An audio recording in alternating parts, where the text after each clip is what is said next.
So I would like to welcome Dr. Eric Leclerc from UMS.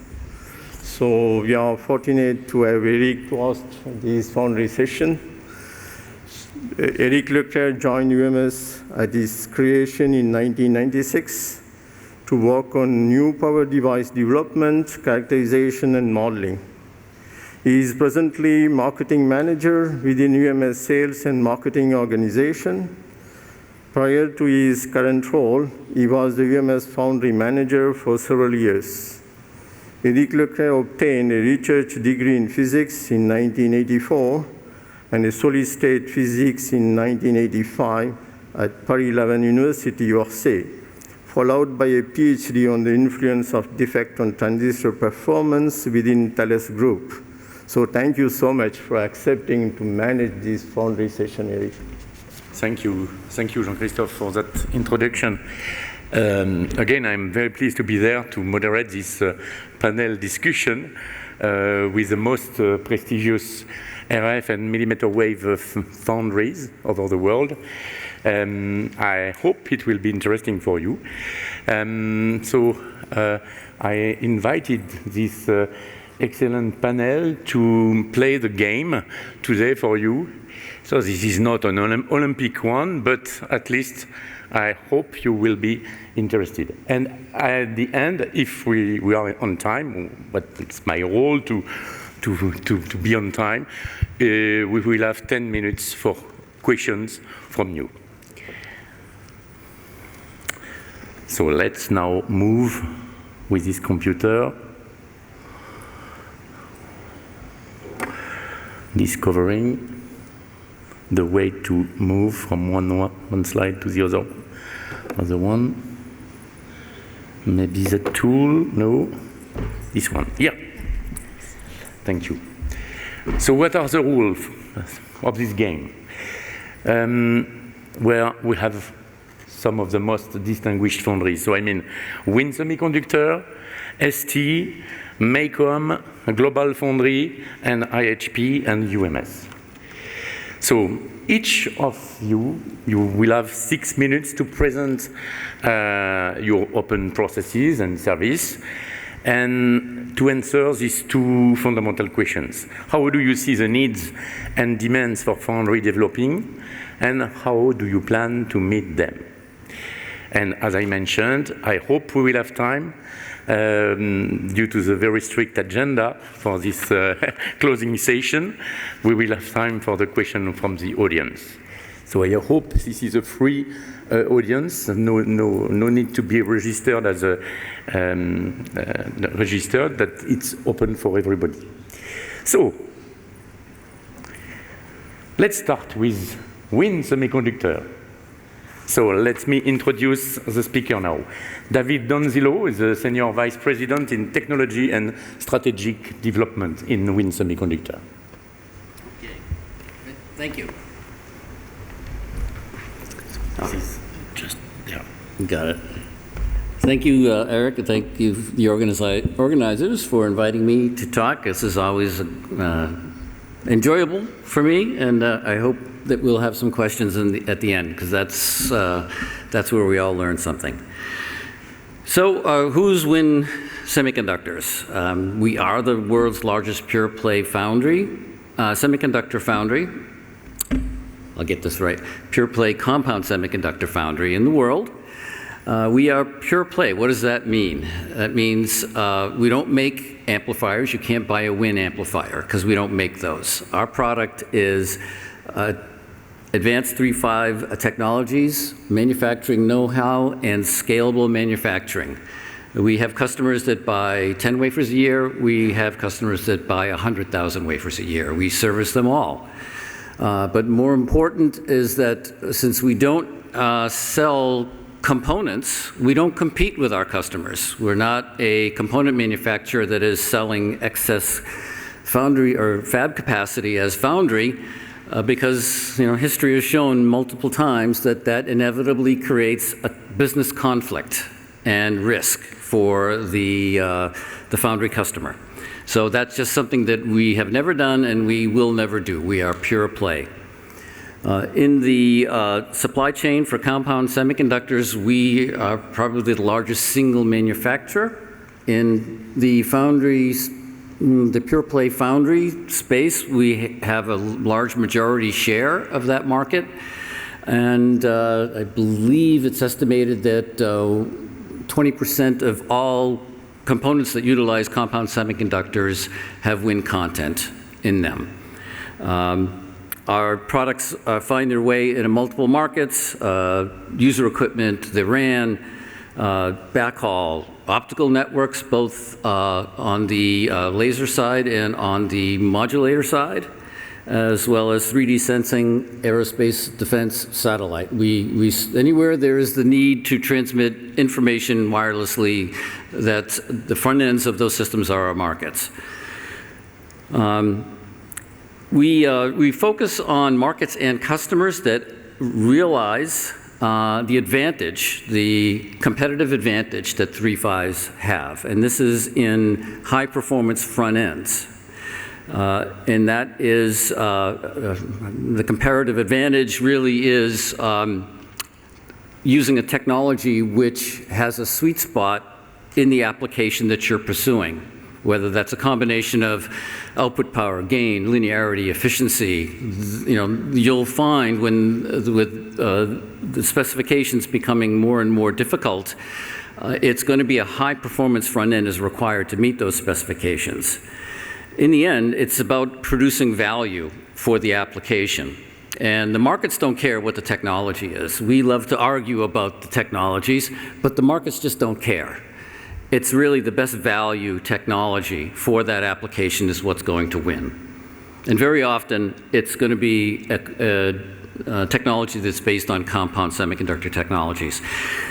This is some of our production technologies. There's too many of them for me to talk about. So if you're curious, come to booth 513. That's where we are. I can touch upon any one of these that you're interested in. But what you can see is that we have a wide array of technologies because we support front-end applications from 50 megahertz to 200 gigahertz. And you can't do that with a single technology, or I should say you can't do it very well.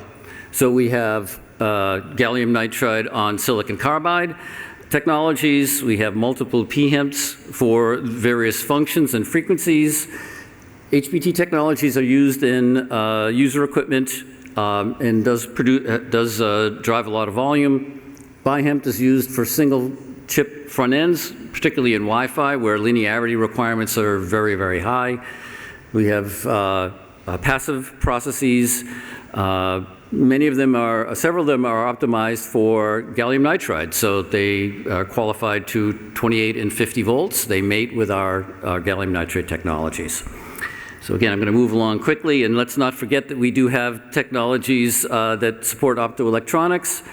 We're vertically integrated with epi growth in manufacturing, both for gas and indium phosphide. We do produce gas-based VCSELs on 6-inch. And we also have manufacturing supporting the optical market as well as solar cells. All right, so let's move on. Questions? So what I see for future high-performance applications, the need and demands of these markets are providing best-in-class performance at higher and higher frequency. Specifications aren't getting easier, and frequencies are only going higher. But the specific requirements are application specific. And so the requirements for a cellular front end is very different than that for a radar front end. So it is application specific. But the commonality is higher everything, higher power, gain, efficiency, linearity, better noise figure, more on-chip integration, more functionality on chip to provide more value to the actual product.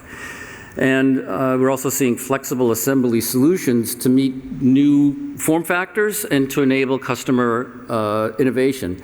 And this is, you can think of this as heterogeneous integration being one of them. How do you interface the best-in-class front end with all of the digital signal processing that needs to be done behind it? And this is these are these are approaches and techniques which can enable that.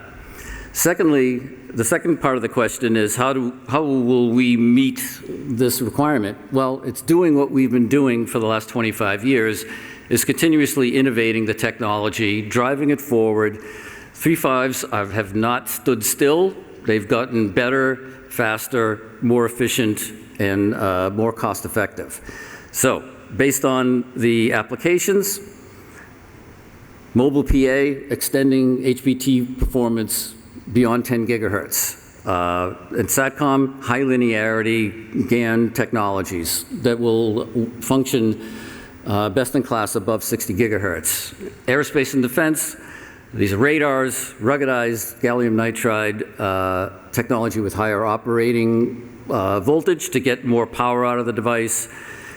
Infrastructure, point-to-point, is gas p-hemped with capability through D-band. This is just a selection. There's a lot more beyond this. Innovation now on-chip integration and assembly solutions. We have multiple platforms where you can make a single chip front end and not sacrifice performance of either the receive side or the PA. Adding logic interfaces to make it easier to function in the system, multiple device functionalities, diodes specifically for compact ESD protection and switching, and then looking at assembly, front side or back side copper bump. Chip embedding, we have layers that we can add to the technologies that allow you to embed onto PC boards, direct RF transitions through the chip for higher performance, eliminating bond wires, chip scale package, and finally, fan in, fan out, being able to insert our technology into the existing silicon supply chains. And thank you. Thank you, David. Thank you, David.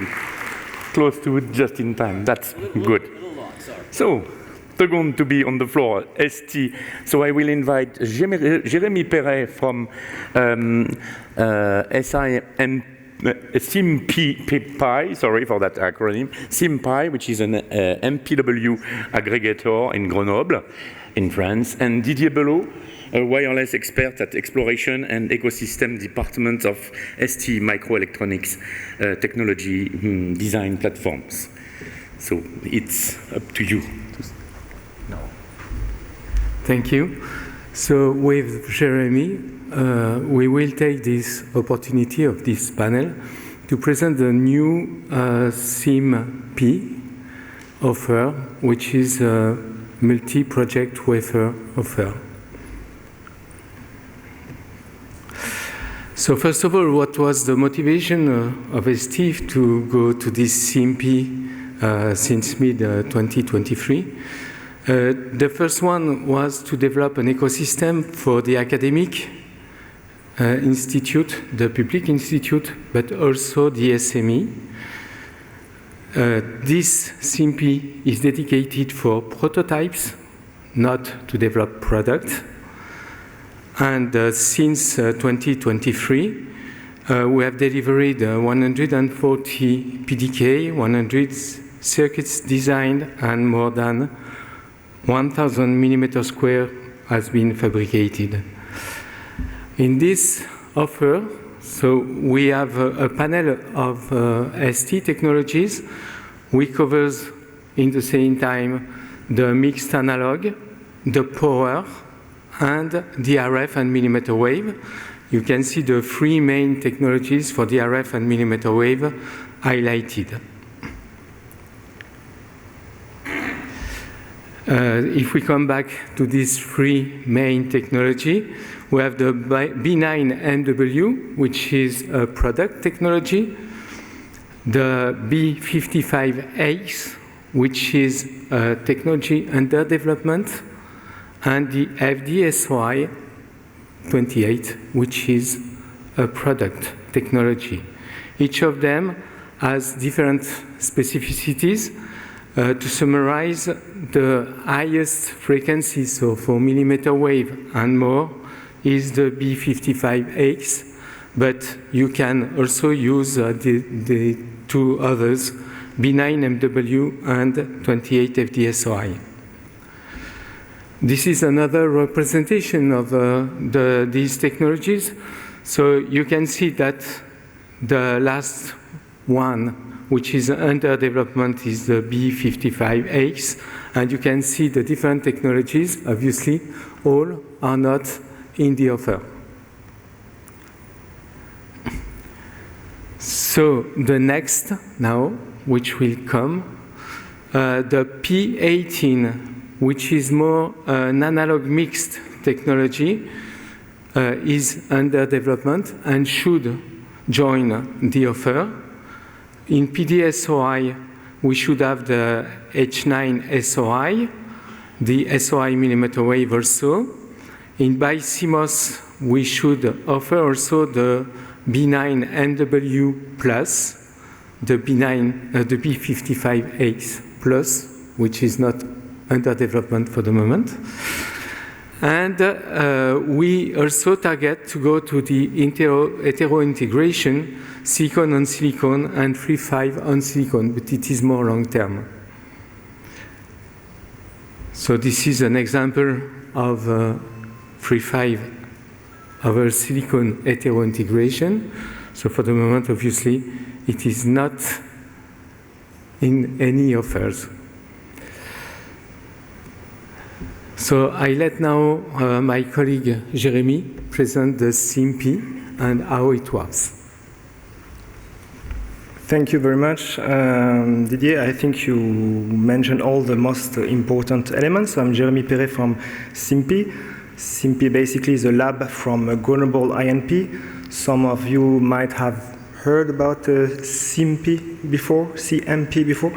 Basically, we are a multi-project wafer organization on industrial processes, of course, with the ICs technologies in particular for prototyping needs, prototyping customers. So just maybe, I'm not sure if all of you know the concept of MPW, but you have an illustration here. Multi-project wafer means that we gather different projects from different institutions onto the same reticle to share the costs. So this is the key word here, and we've been doing that under the CMP brand for 2 years now. As Didier mentioned, I wanted to insist on the fact that we address only the request for prototypes and not for pre-series, etc. So just as a conclusion, I mean, I'm not going to repeat the figures already mentioned by Didier, but the most important part is that we are here to help you, to provide you with the PDKs from ST, to do the checks, to help you in this prototyping phase. And we are really welcome to have your request. You can just come and talk to me. And this is just an overview of the other activities that we are doing in CMP. We work, of course, with ST microelectronics, but not only. And our users are basically everywhere in the world. And here are the contacts. So if you need to do some prototypes, to test those really interesting technologies that were presented, just contact us, and even after this panel, you come to me, and I will be happy to answer. Thank you.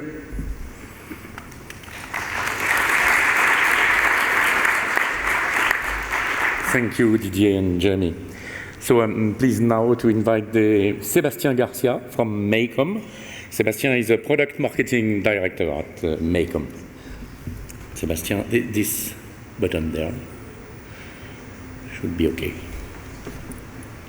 Okay. Thank you, Eric. So the big challenge is just to make the presentation in 6 minutes. I understood it is very short, but we have only this time allocated. Right, so just a quick introduction of MACOM, different foundry. So we have a multi-site company with 4 different units, with each one is on specialty. So we have foundries in the US, 3 foundries, one in Massachusetts, in our headquarters, another one in North Carolina, specialized on GaN on SiC. You will see the detail just after. A smaller one in Michigan, really specialized on photonic, on opto devices.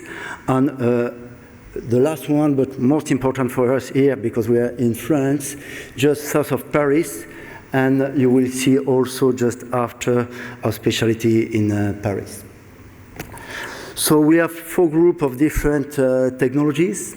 The first group is really dedicated to a diode product with 2 different processes. The second group is purely around gas technologies, addressing different processes for MESFET, for AMP, and for PMP. And we have 2 other groups really dedicated to GaN for high power, but also for high frequency. So the high power is the GaN on SiC, and the GaN on silicon, which is in France, is a mix between power and frequencies.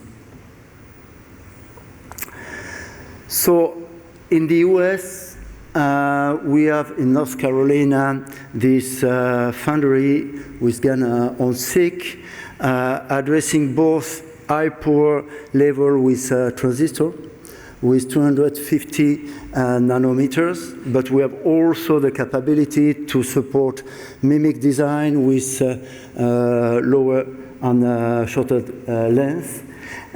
So should be a mix between both, and we can cover frequencies up to 40 gigs.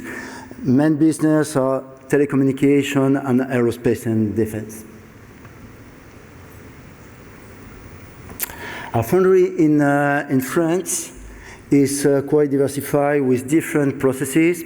So we have gas, very, I would say, long history, long heritage for space, military, supporting program for low noise, for power, but also with e-depletion gas, where we can include different functionalities, including the control inside the same die. And we have now different GaN with 100 nano, but we have also the 60 nano, and we are working on the 40 nano. Many of these technologies are today used on space, and we are trying to get the last technology also for space on the next month and year, depending the technology. So just one thing, you can see the different frequency coverage. So each technology is specialized or is used for a specific frequency power, or specific functionalities. So, of course, those different foundries are open today, not all, but the 2 I presented are open for customers. And in that case, you can access directly to our PDK. We have all the information on the website. We support the customer with different modelization. So should be on a microwave office, should be also on with ADS. So what next? Because it's a question of today for all the different foundry. We want to go up on frequency. So right now, one of our focus is to work on the 40 nanometers and to be able to be very good on frequency and noise in the meantime. So LNA will be one of the application. And also we have a specialty working on the multifunction dies. So on one dies, mixing different functionality together. Should be both power, should be also a low noise, but now with the e-depletion, we would like to move to GaN, and in the near future to offer also the depletion combined with GaN technology, and in that case to include what we call the CPO inside the same dies. One thing else, we see more and more demand for integrated solutions. So in the future, we'll see more demand to have very high density, so very small dies, to be able to work at the SiP level, system in package, not only for us, but for all the customers. Right, something very important for us and for our development, we are moving to a 6-inch, and it's something that will be available very soon. We have also in-house all the EP, which is very important in terms of supply chain, and we really want to be a European foundry and consider it as a European, because today all our foundation is European. I am on time? Perfect. Very good. Thank you. Thank you, Sébastien. Thank you. Now, I'm pleased to invite Samir Jain, distinguished member of the technical staff of Global Foundries. You are the RF and millimeter wave technologies within the RF product line in Global Foundries. Thank you. Is you it went the quite first far one? ahead. No. That's okay, I can manage this. Thank you. Okay. Okay. Thank you, Eric, for having me on this panel. Whoops. I'll try to stay away from getting into negative time over here. I think it's fair to say that a lot of what we consume in terms of data is moved to the cloud today, whether it be just your websites, your photos, YouTube, everything is up there on the cloud, but a lot of the consumption still happens on the edge, whether it be your cell phone, your tablet, your laptop, right? With AI, this is just going to keep increasing, where even more data is going to be on the cloud. There'll be a lot of the compute that happens on the edge, but still there'll be lots of things that happen in the cloud. And really the place where you're looking for over here is that connectivity between the two. How do you get the data from the cloud to the devices where you consume it? And that connectivity is really where Global Foundries wants to play. This connectivity can take the shape many different forms, from Wi-Fi to your phone, from your tower to your phone, to all the different applications. Going ahead, it'll move into getting satellite to directly to phone, vehicle to vehicle. There are a number of applications that you have over here that require connectivity. And I think what at Global Foundries we recognize is that each of these has their own unique requirements. It has their own unique market segmentations. And we like to play in as many of them as we can, really, at the end of the day.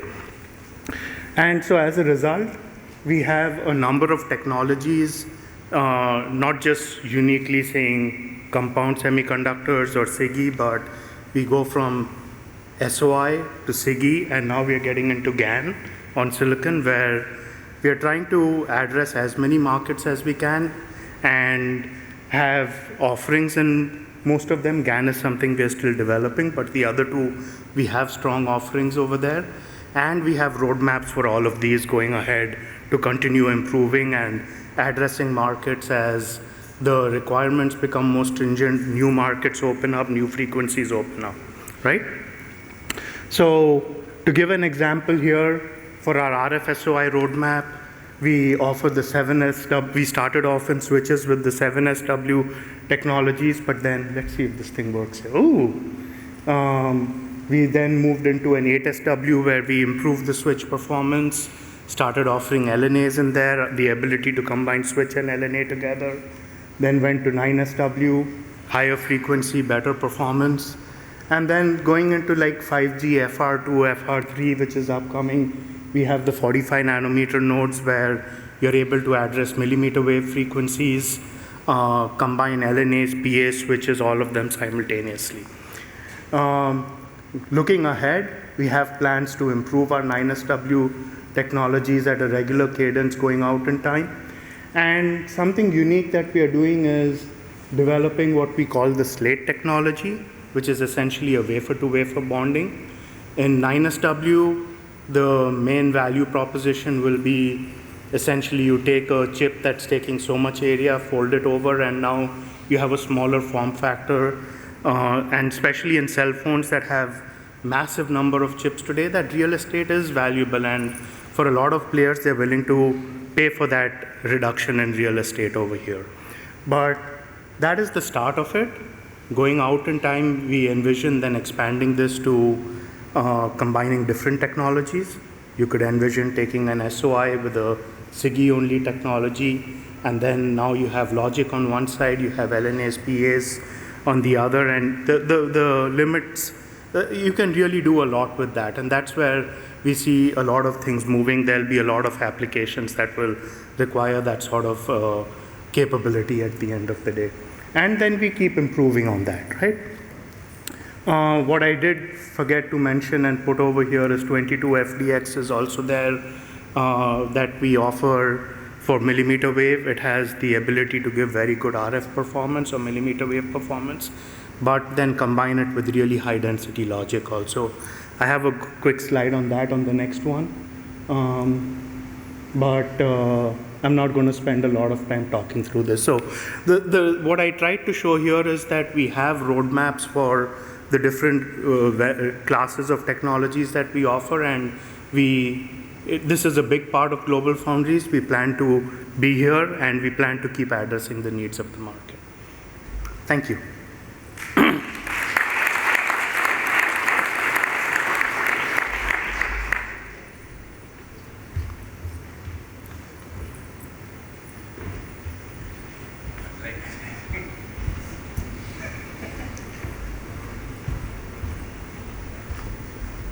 Thank you, Samir, for this presentation. So you probably remarked that I did GaAs and GaN, so 3.5 and silicon-based, 3.5 and silicon-based. So I'm now pleased to introduce the last 3.5 Foundry. So Valeria Di Giacomo Brunel is head of the UMS Foundry service. Her department includes also CAD, mask, and modeling. So Valeria, the floor is yours. Thank you, Eric. Okay. Good. So, UMS, just a few words to present to those of you who doesn't know UMS. In fact, is a European foundry, is a joint venture between Thales and Airbus, is implanted in France, in Paris area, and in Germany, where we have the wafer fabrication with the two sales offices in Boston and in Singapore. So we have around 75 million euro of year business with 450 experts. So we are not very, very big, but we are efficient, and we are strong of 28 years of experience in 3.5 technologies, with more of 220 products in our catalog. In fact, UMS has two business lines. The first, we have product service with the catalog and also with the dedicated conception for customers. And we use for this, we also develop packaging platforms from plastic and metic and advanced one. But we are mainly here to present our Foundry services software. In fact, we have, of course, an offer of PDK and very good technical support that include also multi-project buffers several times per year, and also early access mode to very advanced technologies. And in particular, our electrical models are recognized to be very accurate. We have technologies, a big panel, let's say, of technologies. Here I put the portfolio. So we have several GaN technologies, gallium arsenide technology for low noise, for medium power HPA, but we also have HBT for VCO. We have a very good MESFET process and Schottky diodes for very high frequencies application, and purely passive gallium arsenide based passive technology, compatible with the GaN, important to say. And in the services, this is one of our main differentiators because we have a large panel of back-end services at the end of the wafer processing, including on-wafer test, visual inspection, dicing, picking, and up to packaging. We have a very good offer for QFN low-cost packaging and space qualification. So in fact, just to say that we have, yes, two lines, product and foundry, but they are completely separated. So the confidentiality of our customers is ensured. And in fact, this is an advantage from our point of view because foundry customer can benefit from the experience that we have on the utilization of our technologies. So our PDK and the models are first of all validated by our products, and also you can benefit of our packaging platforms. So, coming to the questions by Eric here. How do you see the needs and demands for foundries developing? So I just, for those who work before, maybe you have an idea. Anyway, I can summarize with the three main trends today. So reduce the environmental impact, improve the performances, reduce the costs. So for this, in fact, we need higher efficiency and lower dissipation, higher frequencies, smaller sizes, low-cost plastic packaging, and compatibility with advanced packaging and heterogeneous integration. How do you plan to meet them? Well, this is, in fact, first of all, we plan to extend the process portfolio.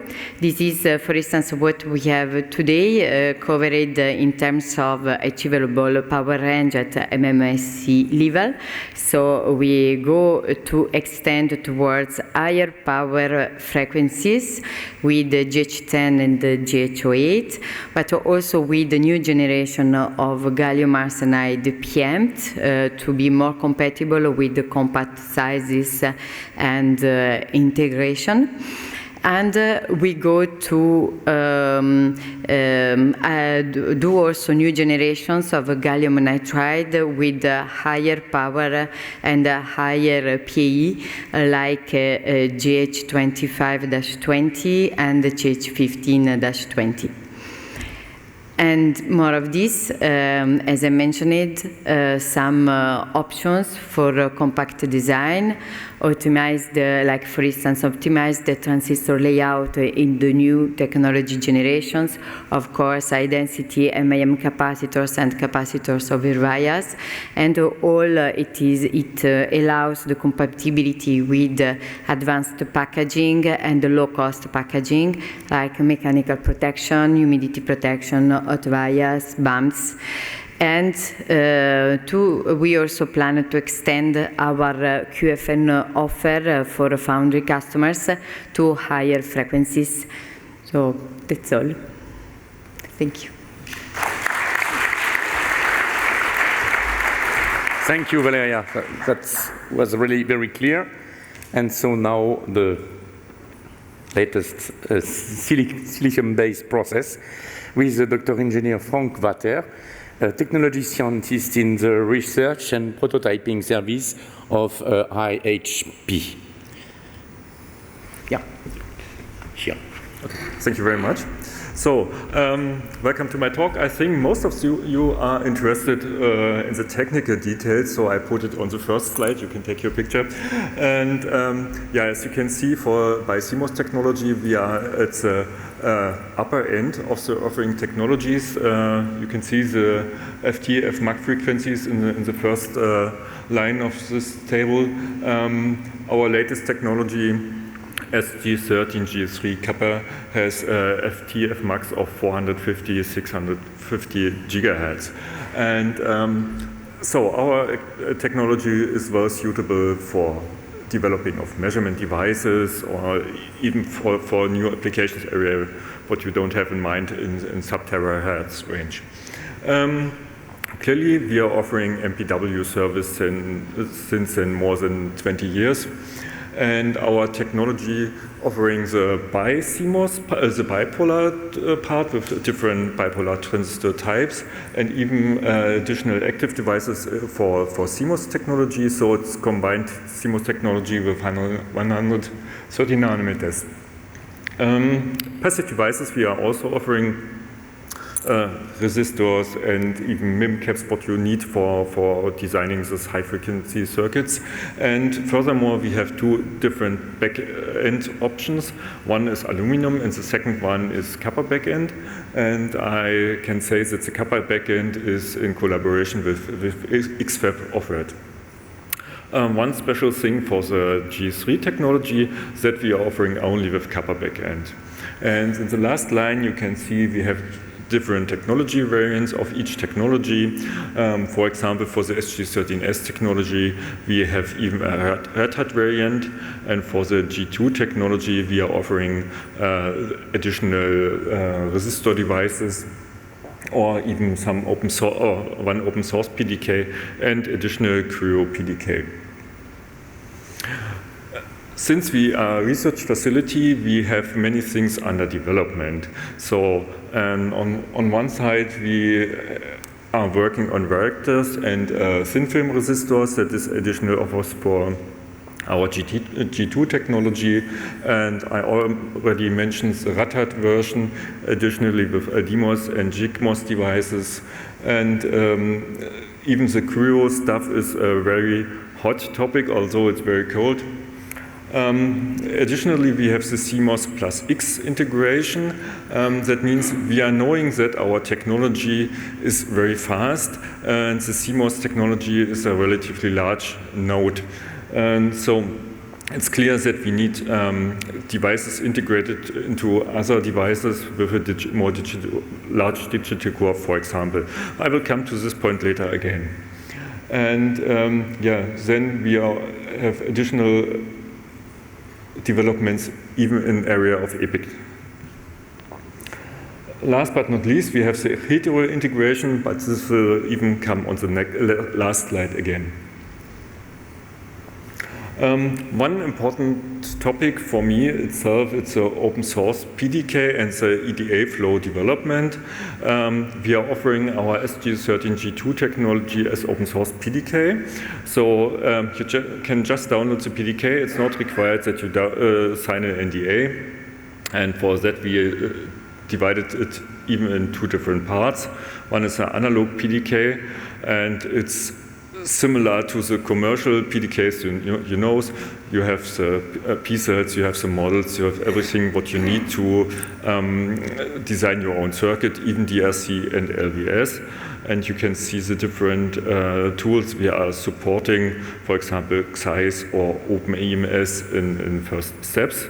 And on the other side, we have a digital PDK.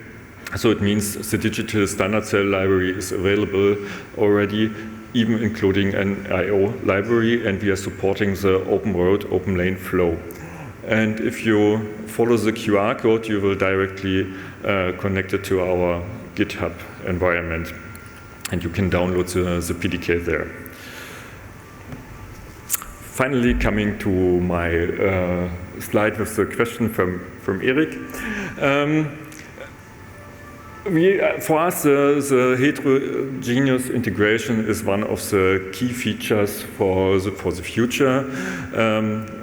if you have a device from IHP with maybe an LNA or something else, you can integrate this in a heterogeneous integration device with some large digital chip. Maybe you're taking a chip from global foundries and you can bring it together. That has an advantage. If you change something on the digital side, you can just exchange the digital part. You have maybe adaptation for another interface, plug in one chip, take out and plug in another one. That is what we see in the future, that we have to support this. And even on our side, we have plans for that. And we will see where it ends in the future.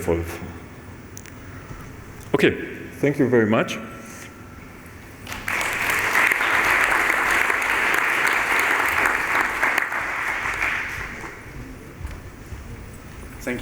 Thank you, Frank. And I think that really you did a great job this afternoon.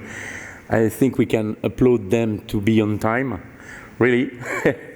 Thank you for this nice presentation and overview about the offer of the main interesting foundries. So we have time now, a few minutes for questions. So please, that's free, yeah. I think you will get a microphone quickly.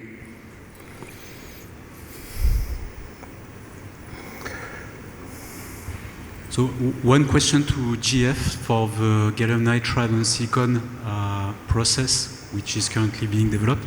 You haven't touched on that. Could you develop something? What you are making? Sorry, can you repeat the question, please? I was questioning about the GaN silicon product roadmap, the technology you are developing, which application you are seeing, where you are, what you are making. Okay, so we are looking at more than one application, certainly. Closer to the mic. Can you hear it? Can you hear me? Yeah. Okay, yeah, I think that echoes well. I think it starts off with the beginning to look for, address some of the infrastructure market at the lower frequency sub-6, have higher voltage support, higher power support over there. But then we also plan to move into more handheld type of applications where you're working with lower voltages, 5-volt type of applications, higher frequencies, kind of start getting into that also. Thank you. Do you have other question? Yes, here and here. Yes, miss. I guess it's more a generic question to all of you, so I don't know who will stand up first, but basically, in the spirit of the Chip Act, it's good to have chips, but you need packaging, right? And this is essentially done today in Asia. How do you see the future for that? I mean, is there any trend in having some further capabilities in Europe, or at least an extension of the few remaining ones?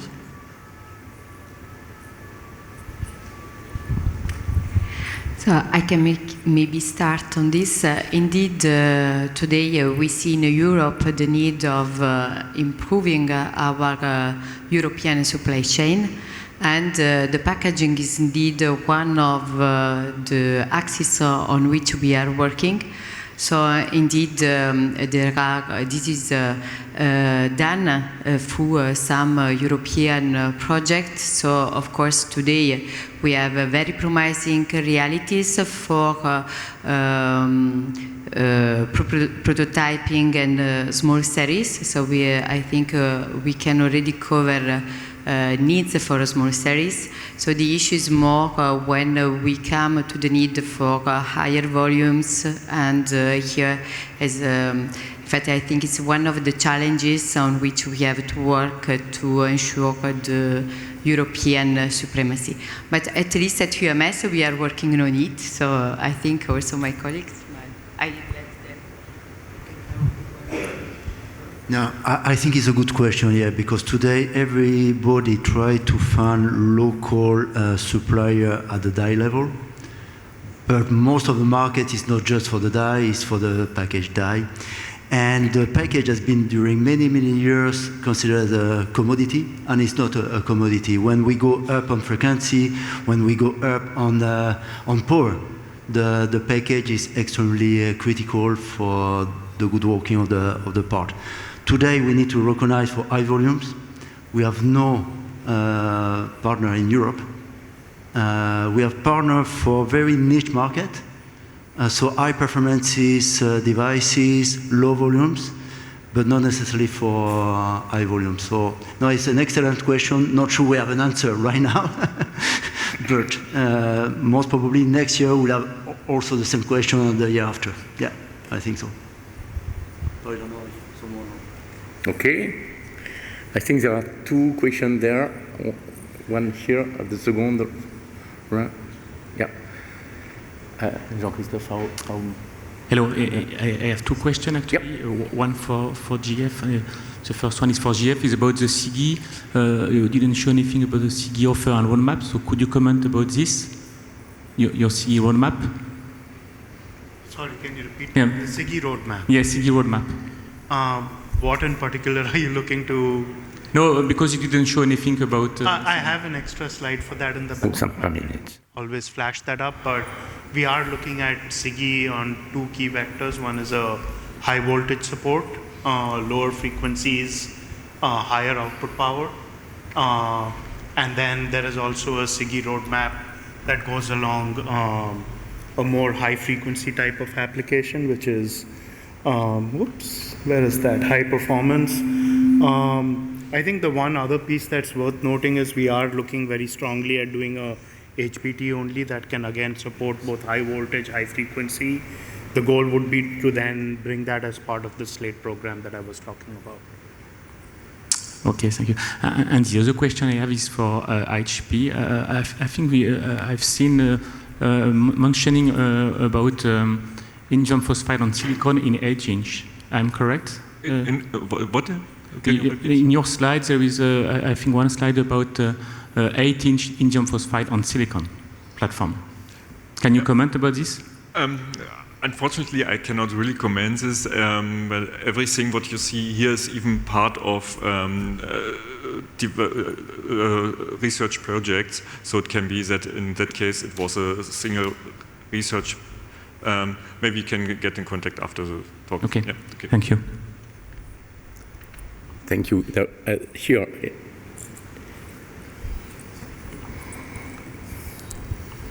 Yes, thank you for the panel. And would you have could you share some thoughts about the thermal managing in packages for GaN and gas processes? Interesting technical question. Who wants to comment? Yes, I don't want it to be the only one, so someone who wanted to.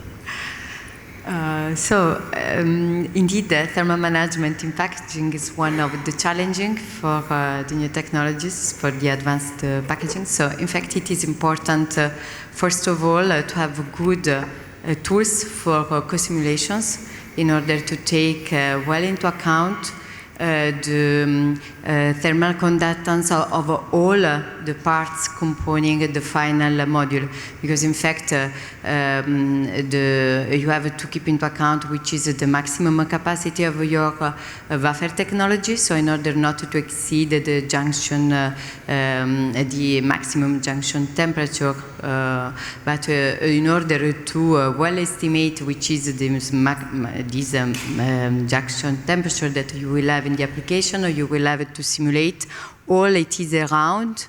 So this is the reason why it is important also for normal packaging, and not only for advanced one, to have good electrothermal models and to rely on good thermal simulations when you are in very harsh environment, so very high backside temperature or in CW conditions and so on. So this is what I can say on this, more or less. If someone else has something to add of my colleagues. Okay. Everyone agrees. Thank you, Valeria, for that answer. So I think we are now at the end of this panel session. Time for question or no more? No more question? Maybe one here and one just in front.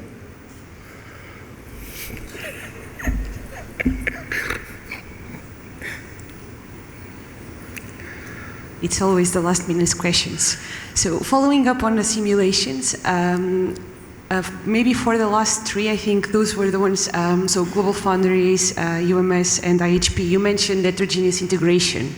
And as an analog circuit designer, we have a lot access to PDKs, but since we want to do more and more integration, I was wondering if you're also considering including these possibilities in the PDKs itself, or even having extra modeling that we could use to do co-simulation already. Or could you comment on this? If you have plans of doing modeling of how the heterogeneous integration can be simulated. Yeah, that problem is, we are aware of the problem. Currently we know that some commercial tools are even supporting this type of development, so they're offering substrate simulation even in conjunction with different ASICs. Currently we are at the beginning of this step in IHP. Yeah. We will take care because it's clear, hot topic because relatively high frequencies that you cannot perform with standard simulations. You have to simulate the bond wires, the interface, the copper pillars, and solar boards, whatever. And we know, and we will work on that point. Yeah.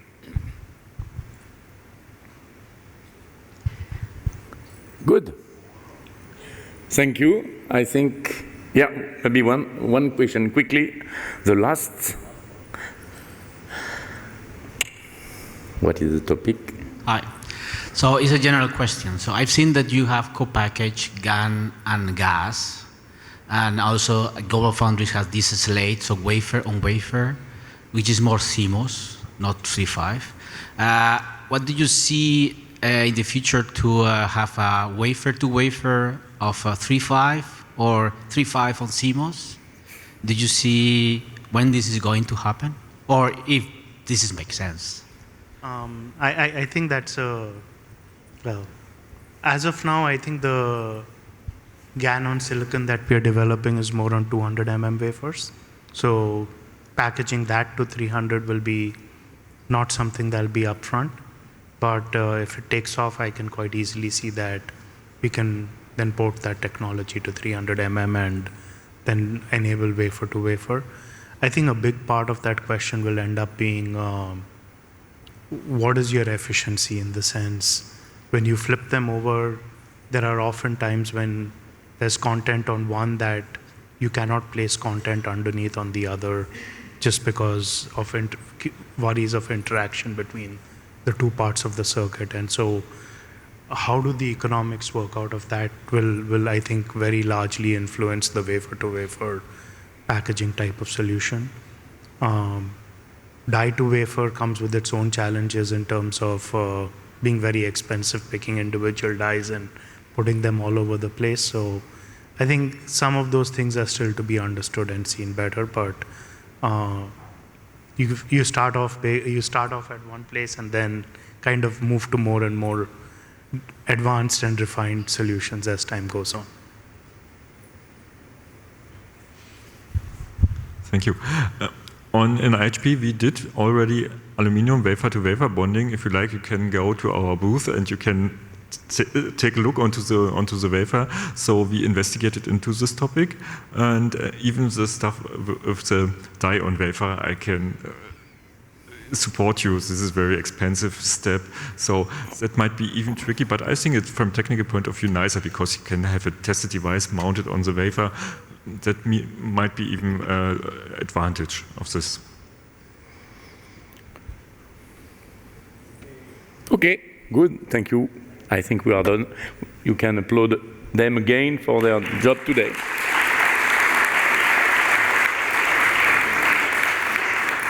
Thank you.